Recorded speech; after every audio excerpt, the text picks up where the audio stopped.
Welcome back, everybody, to the United Jewish Podcast, aka Kanye's Worst Nightmare. My name's Ed in Toronto. I'm here with Sammy Schiff and Ben Hariri, and we got an amazing guest for you guys today. He's a third-year student for behavioral neuroscience at the University of Maryland. He's the president of his SSI chapter there, and he's an American Israeli Jew, Orthodox. I want to give a warm welcome to Mr. Uriel Appell. Sorry, how's it going, my man? All good. How are you doing, Eden? Baruch Hashem, can't complain. We're really happy to have you. We're really excited to talk to you. But let's just get started, Like tell us about your Jewish experience. What was that like? Jewish experiences in school, personal life. I mean, we'll start with how you grew up. Like, So, I actually grew up in Israel. The first 13 years of my life I spent there, to a religious family. Grew up in a big family. I'm the firstborn and the first grandson of like 30. And We grew up in a very loving household. We moved around a lot from Tel Aviv to Petah Tikva, and from Petah Tikva at the age of 13, I moved to California. I lived in the Valley area, went to Emek, Valley Torah, and around COVID time, we moved to Maryland, and I've been here ever since. I joined the Jewish community. In high school, I did some JSU, and when I got to college, got involved in Hillel, entered for them, and I felt like I wanted a bit more. I felt like what Hillel was doing was insufficient, and and Hillel needed to step up its game a little more here and there. And so I went on this very incredible trip to Israel called Alternative Break JNF. I really recommend it. Incredible, change, life changing for me. And I met a Quick lot of question. SSI people there. Hmm? What does JNF stand for again? The Jewish National Fund. It was an organization created by Theodor Herzl, and it is an organization that helps. It's the backbone of the Zionist movement. This organization created what Israel is today. People know it mainly for planting trees, Which, but for the record, we're filming this on Tu B'Shvat. right, we that's a are celebrating Tu B'Shvat, the Janif holiday. shout out trees. Shout out to And the if you want trees. to purchase trees, the link will be in the episode description. Okay, yeah, go purchase trees, donate $18 to JNF, and they'll plant a tree for you. Right now, there's actually a campaign for planting trees in Be'eri, where it's a village that was hurt by the October 7th massacre, and JNF is working on planting trees per an $18 donation.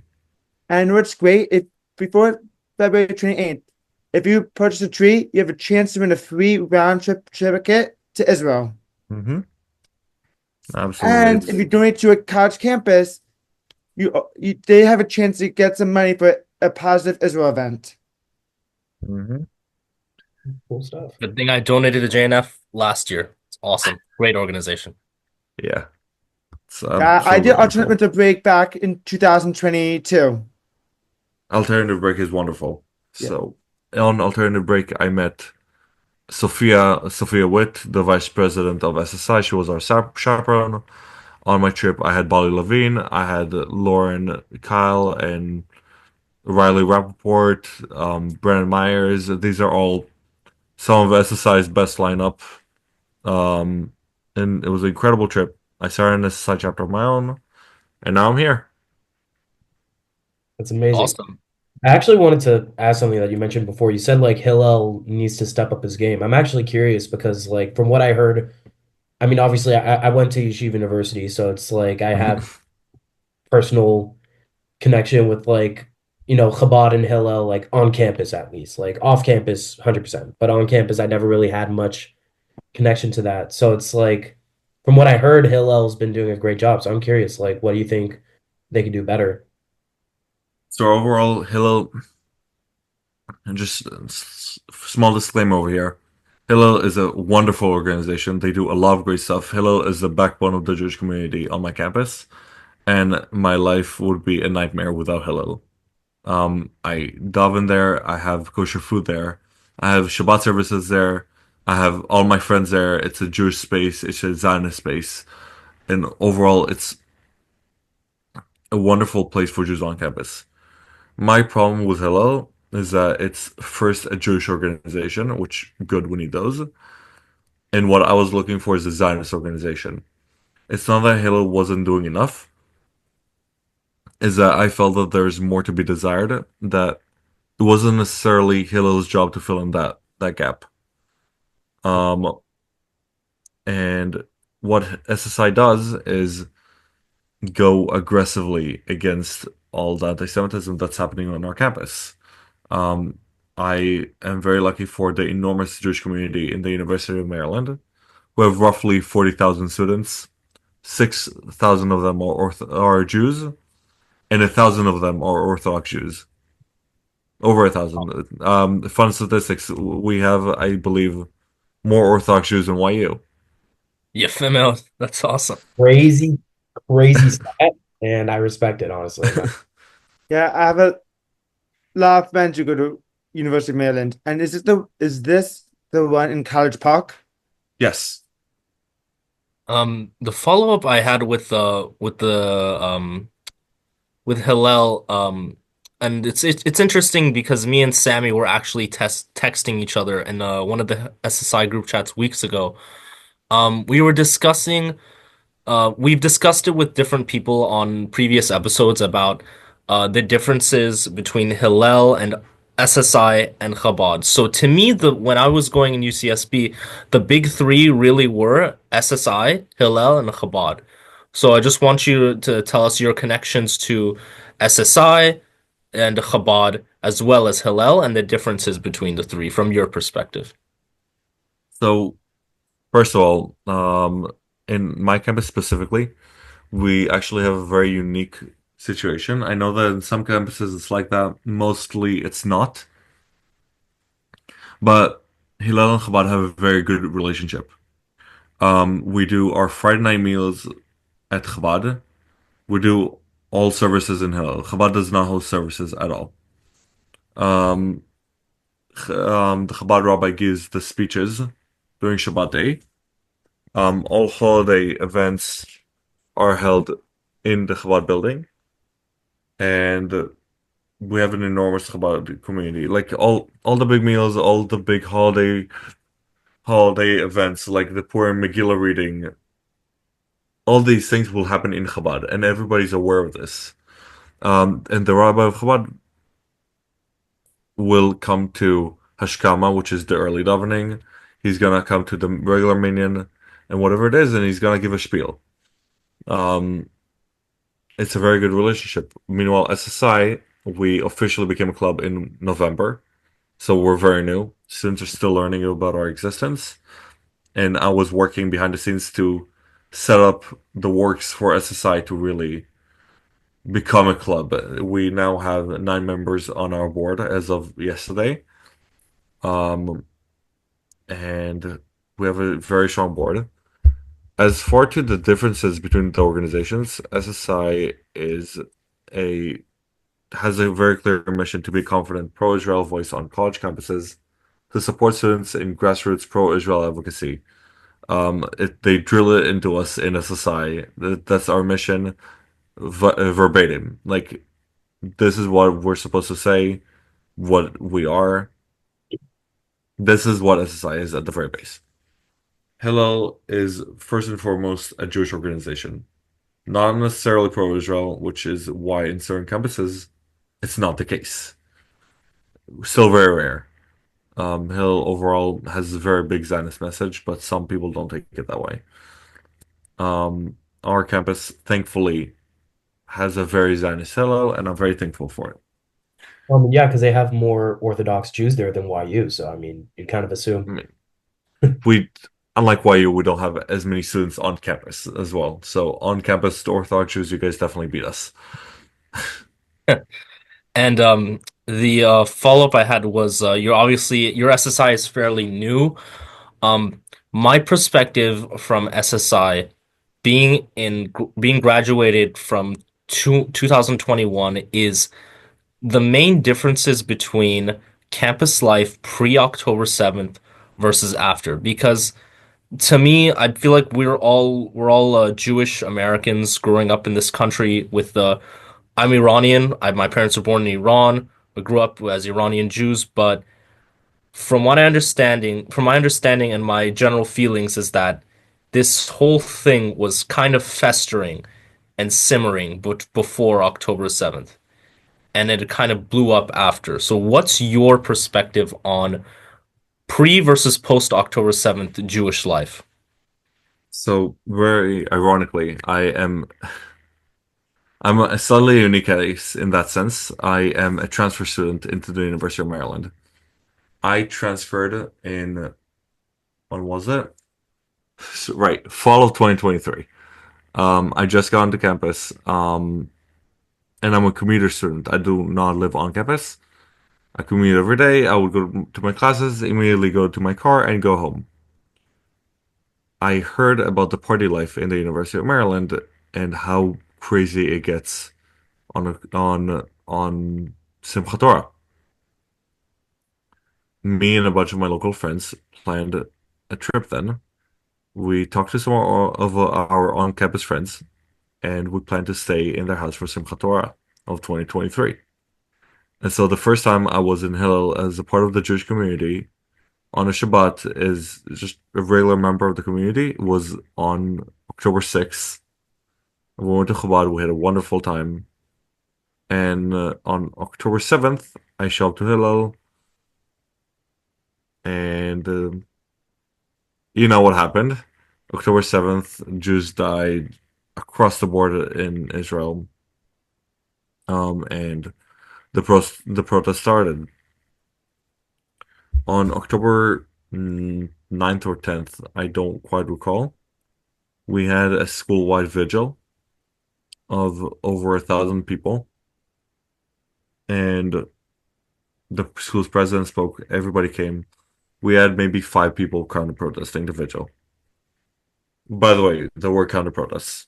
Um, we had our JVP chapter and our SJP chapter counter protesting, but there were nothing next to us.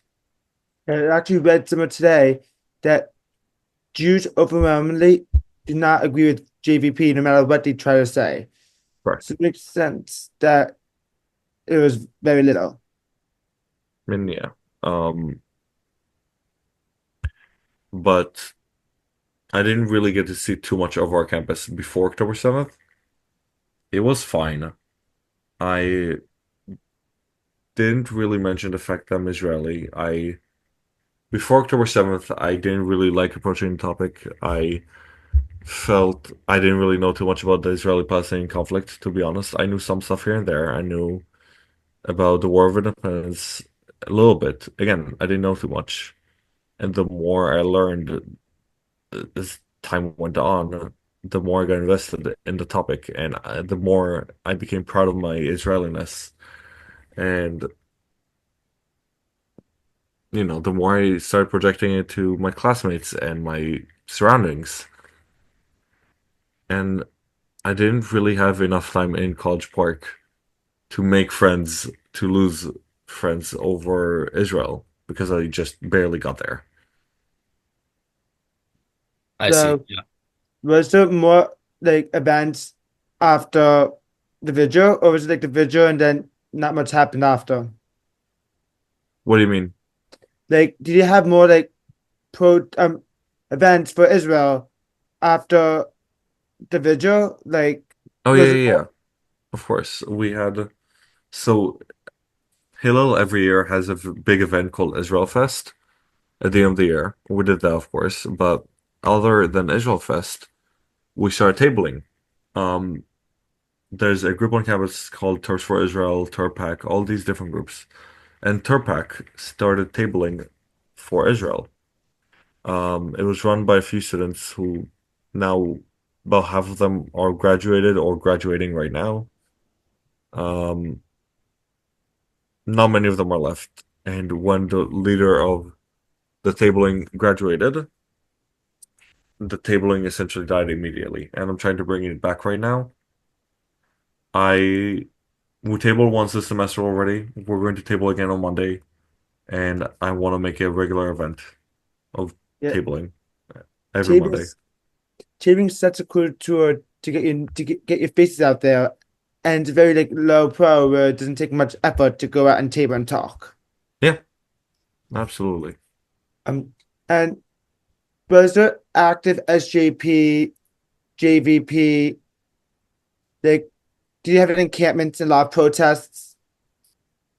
So luckily, as far as safety goes, generally there have been a few cases, I'll talk about them later, of insane levels of anti-Semitism. However, generally everything's fine. We never had an encampment. We had a very long picnic because our chief of police is a Zionist Jew. Um, we call it a very long picnic because he said if I see a single tent, I'm kicking all of you off campus. Um, there were more signs present than people. There were at some point I counted there were 8 people at the encampment, quote unquote. Wow. Like, And 8 people at the picnic. yeah, they migrated around campus. They couldn't stay in one spot. Were That they for the students or outside agitators? they're all students. It was so small. Like the campus, like the chief of police really took a strong stance against it. At the beginning, it was a little scary that they even set it up to begin with, but there's nothing that stops students from having a picnic in the middle of school. Once you start setting up tents, now there's a problem, and as long as people were only like sitting down on a chair, can't really do anything against it. Yeah, that's what most schools should do. Like, take it seriously and make sure it doesn't happen. Mhm. Absolutely. I shout out to my chief of police, incredible guy. However, issues started developing on outside of campus. So there's the main campus area, and then, as you guys know, there's the buildings surrounding the campus. They are technically off campus. They're no longer in campus jurisdiction, but if you cross the street, you're suddenly on campus. Mhm. So the vice president of SSI at the University of Maryland, she's a very, very good friend of mine. And slightly after October 7th, a few months after, um, she moved on campus for the spring semester. And she didn't really know who her roommates were going to be. She signed a sublease, something or another. She got into a situation where she didn't know who she was going to room with. When she walked in, she saw 2 members of SJP. Um, they were um, it was 2 members of SJP, and they were very openly against Israel and against everything that she stood for. They never really talked or interacted. They decided one night to host a party.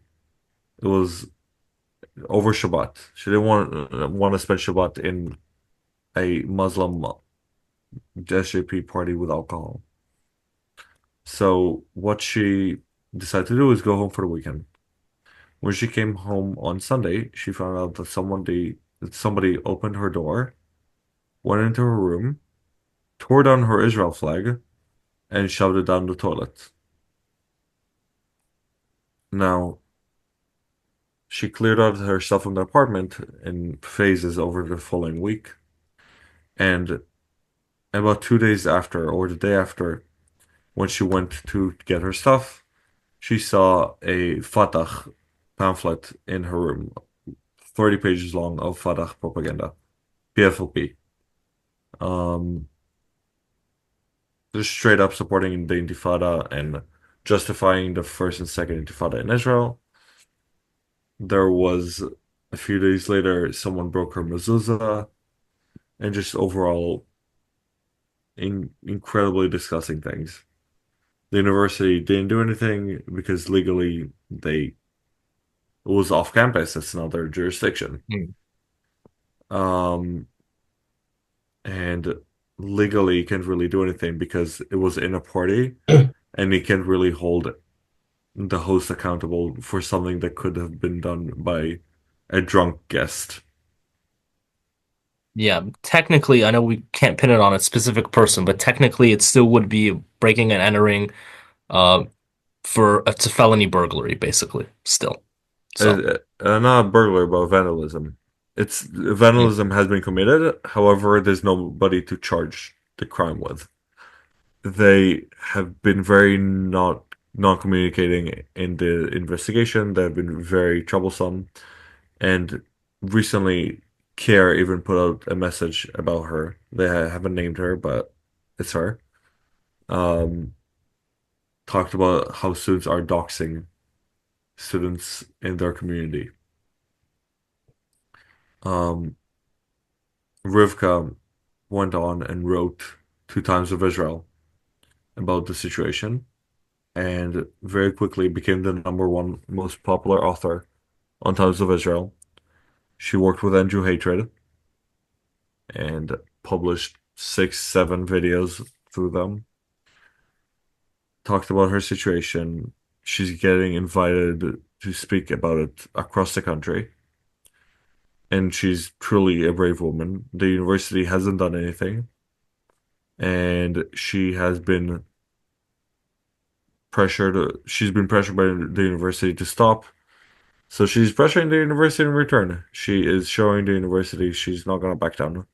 She got hundreds of emails sent to the president, who hasn't responded to any of them. And we're fighting. Mhm. That's good. What That's you got? very good to hear that she's not been deterred by any of this. She's a lioness. You don't mess with the Rivka. And I want to go back to you, Rivka, and about the general feelings that you have growing up as Zionist Jews in America in 2025.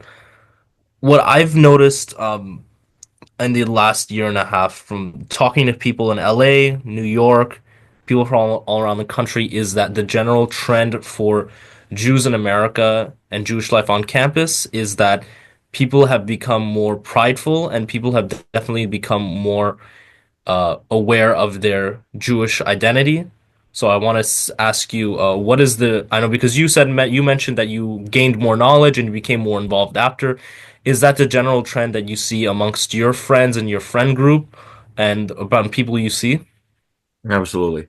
I became a Middle Eastern warfare expert since October 7th. As many of us have, I think you guys can relate to that. My education chair is on a whole other level. Anything I know, he knows way before me. Literally, for all the Israelis that can kind of relate, Patriotim on Arutz 14 has been on repeat in my house 24/7 since 2023. That's so funny. It's So just like that's that's stuff. Like just you just hear everything. what's so best. That's an interesting one. That's just that's it's my dad's preference. Mm, No, that's I just don't it. mind. Um, and I I hope that we're talking about the same channel. There's so many of them. Oh, Um, it's okay. It's okay. Different topic. right. I I got a dog tag. I don't wear jewelry generally, but I got a dog tag after October 7th, and I wear it's over there on the table right now, but I have a rubber band, not rubber band, rubber bracelet of a soldier that fell on October 7th from the Golani Brigade of the 51st, I believe. Um, Overall, I've been a lot more prideful of it. Rivka has been walking through SJP protest with an Israel flag draped on her back as a cloak. I think I've seen that video. That's awesome. I There's a video. I saw it with my own eyes. I don't know about a video, but there's there's a lot of the Zionist pride. There's a lot of it. I'm very proud to be who I am. I have my great grandpa served in the Etzel. Um, both of my parents are IDF veterans. Hopefully, one day I'll be an IDF veteran. Probably gonna go and serve after I go to school. And I'm Amazing. very proud to be a Zionist Jew. I'm very proud to be an Israeli. I'm very proud to be part of the Maryland community. It's a good time to be Jewish. That's Uh, awesome. people, it's scary times, but when has it not been scary? I think Yeah. we should look at the positive sides of things. And one of the positives that we have today is that the the Jewish community is prideful. The Jewish community is happy to exist. We're a lot tighter and a lot closer to one another. I have made hundreds of thousands of friends, even thousands of friends since October 7th. And I had to recategorize what a friend means for me since October 7th because, you know, I would put my life in the hands of the average Orthodox Jew that I see because I know that this person will do anything to protect me as for what I've seen from October 7th. It was a horrible event, but we saw so many instances of heroism that wouldn't happen in any other country. There's no country where you would have people going to burning buildings with deadly monsters to save a stranger. People that go with six bullets in and a handgun to fight a mob of 50 terrorists. These people don't exist anywhere else.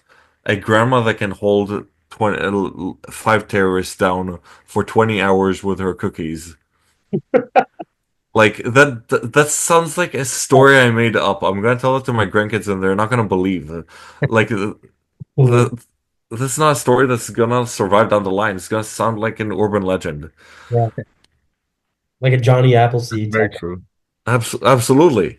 But it's a true story that happened and it Yeah. wouldn't happen in any other country. It's only our people. We've grown so close and we're so loving and we're absolutely amazing. It does. Not to mention, like Israel has the most reserves out of pretty much anyone in the Yeah, world. I was hearing a story from a lone soldiers like the, there's so many American lone soldiers who were on reserves who were begging them to get to Israel to let them fight.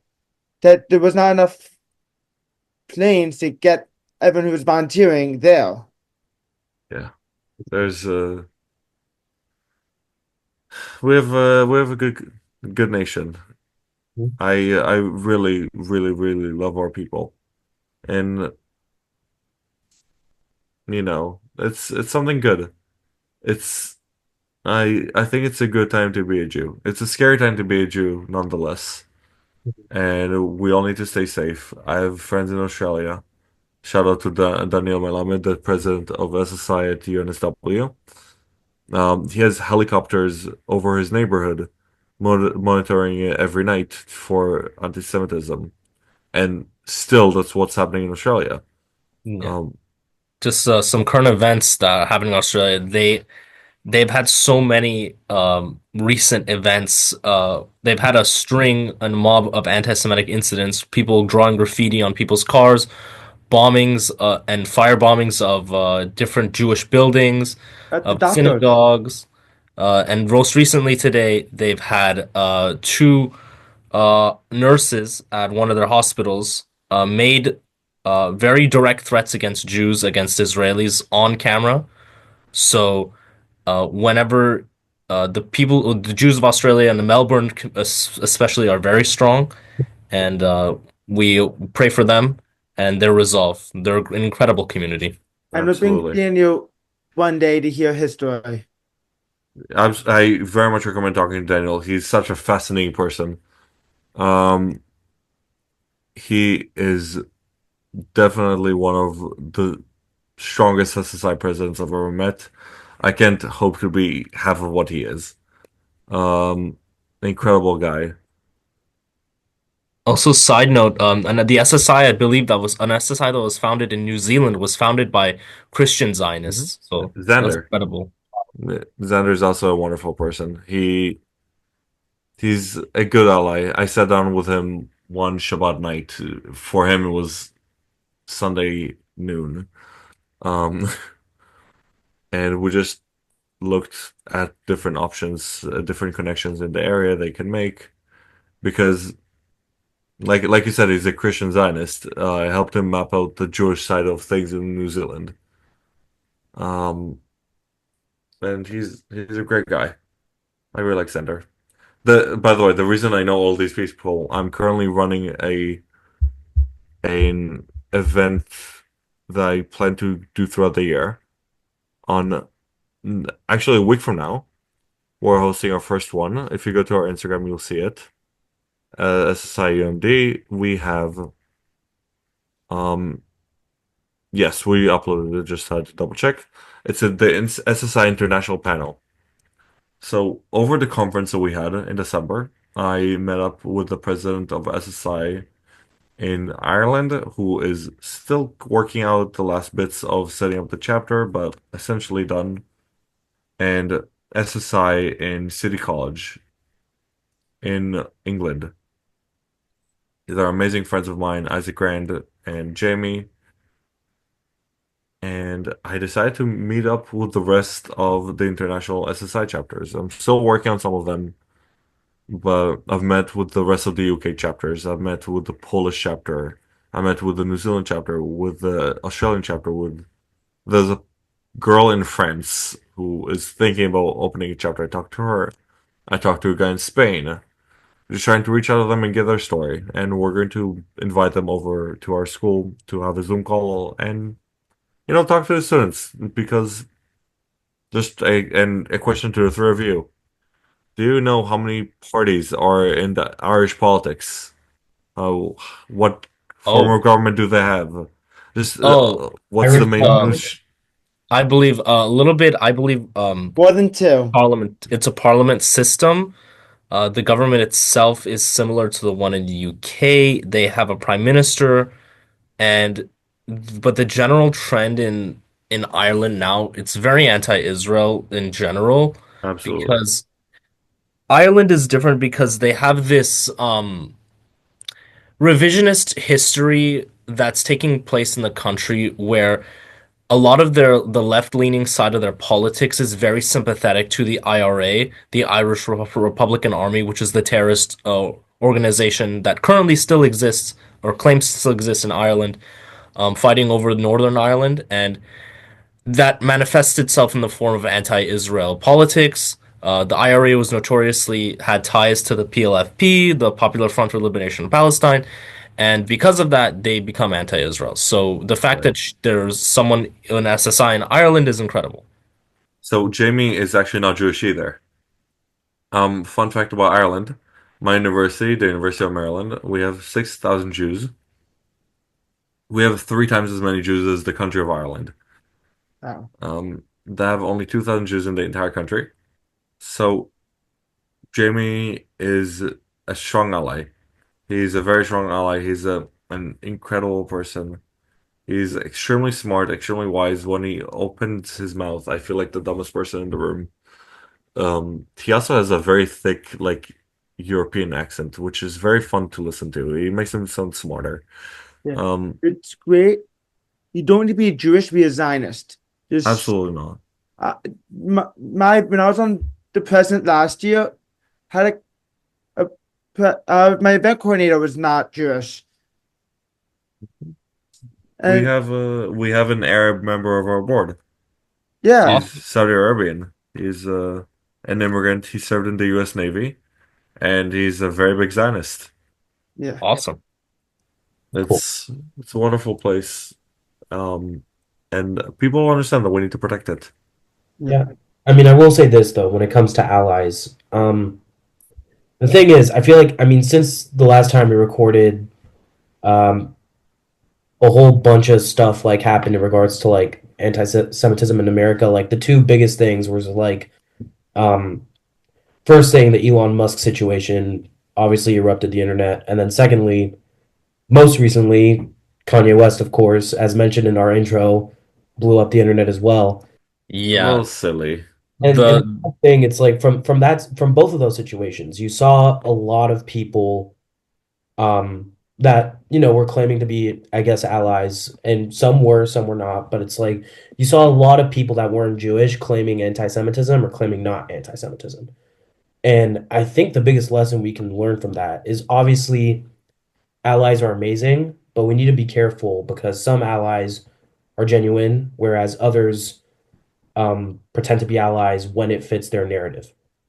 Like I have a personal saying that it's like people on the right, like there are people on the right that will hate Jews, and then there are people on the left that will hate Jews, but they disguise it with something else, right?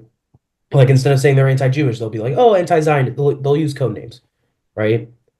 So it's always important that no matter what, obviously allies are great, but the best, strongest ally is your fellow Jew, So Yeah. it's like such a lesson of Kabura, like We when have you we have always. more than just in other Jews. Some of our biggest allies, some of the best SSI chapters I've seen. George Mason University, not Jewish. Um, Dublin City College, not Jewish. We have Xander in New Zealand, he's not Jewish. We have Bahij in my campus. He tried to open this chapter in George Washington University. Didn't work out. He came to us and joined our board. Like some of the strongest SSI leaders I've seen are not necessarily Jewish. They're just very strong supporters. And the same issue, like we even see that in Israel. Um, one of the most Zionist groups in Israel is not necessarily Jews, aside from Jews, it's also the Jewish community, the Druze. Bruce, yeah. Um, It's true. they're 7.5% of the IDF is Druze, despite making a much smaller percentage of the population. And they're not required to go to the IDF. A lot of them Right. choose to go. They're not required to go to the IDF, yet on average, Druze are more likely to serve than Jews are. Yeah. Yeah. I believe there was a viral clip in Syria when Bashar fell, Hmm. and one of the Druze communities close to the border of the Golan Heights said Six. that, yeah, they said they had a meeting and saying that when it comes to Islamic radicals versus Israel, they choose to be part of Israel. So, and I believe recently, the new Syrian government relinquished their um they relinquished their claim over the Golan Heights by drawing a new map of Syria. So the Golan Heights, it is undisputably part of Israel, and it's where a bunch of the big chunk of the Druze community lives. Wow, that's great. Yeah, they're Israeli. They're good fighters, and they're wonderful people. Hmm. We have allies outside the Jewish community. We need to treasure them and we need to thank them. It's not very obvious what they're doing. It's obvious for us. This is our front line. This is what we do. If we don't do this, nobody else will, Mhm. except for them. They'll do it out of Exactly. the goodness of their heart, and they don't have to. Yeah, it's very inspiring. And another thing I wanted to I know we're getting close to your time to end Mhm. the podcast soon, but I wanted to just closing of a few what your hopes are for the future of the SSI chapter at your school and just for the future of your community. What are you looking forward to and what are you hopeful for? For my chapter, I hope it can surpass me. I hope that I can be a good base, and that after I leave, it's gonna still continue, still fight, still everything. I'm building it so it can live past me right now, but still in the building part of it. And for the Jewish community as a whole, only happiness, only good. What can I say? What everything comes from Hashem. As long as we remember that, we'll be fine. Hashem, there's a common like thing. There's a common story in Judaism that the Jewish nation is like silver. Um, there's the way that a silversmith prepares silver is by putting it in the fire, and the silversmith knows that if if the silver is in the fire for too little, then it's going to get ruined because it wasn't prepared properly. It's going to mold back in a improper way, and it's going to be hard to prepare it again. If he puts it too long in the fire, it's going to lose its form. The silversmith knows that the silver is ready when he can see his reflection in the silver. And that's why the Jewish nation is compared to silver and Hashem or God to a silversmith. He's gonna put us in the fire until he sees his reflection in us. And as long as we remember Hashem, we're gonna be okay. Hashem doesn't put us in fire that's too hot to handle. Everything that we go through, we are capable of handling. We're gonna get through this. Um, there's another thing. Sorry to keep on going to Mishlei for you, Keep going, keep but going. but um, how does it go? I'm blanking on this. Wow. I'm blanking on the exact words, but essentially, you guys aren't the first ones to try to take it on the Jews. Like keep them coming. Right. V'gam ze ya'avor. And this too will Yeah, pass. well, V'gam ze ya'avor. Like it's I use it a lot. I don't know why I blanked on it, but v'gam ze ya'avor is the mantra of the Jewish people nowadays. Like we've mhm, passed a lot worse than Hamas. Hamas is bad. This war is bad. yeah, Compared to what we had to do during the Spanish Inquisition, compared to what we had to deal with in 1948, compared to what we had to deal with during the Crusades, the rise of God. Islam, the Roman Empire, the Greeks, Persians, all of those. Compared to all this, Hamas is nothing. mhm. This is the strongest the Jews have been Compared to since people like King David and Shlomo, and we're looking pretty good.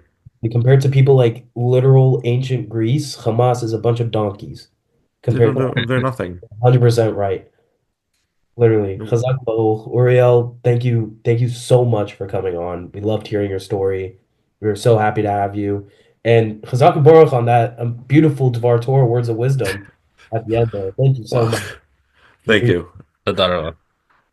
Again, thank you, Ben, Aiden, and Eden, and specifically Sammy for inviting me to this podcast. I wouldn't be here if not for you. Thank you, and Tu B'Shvat Sameach.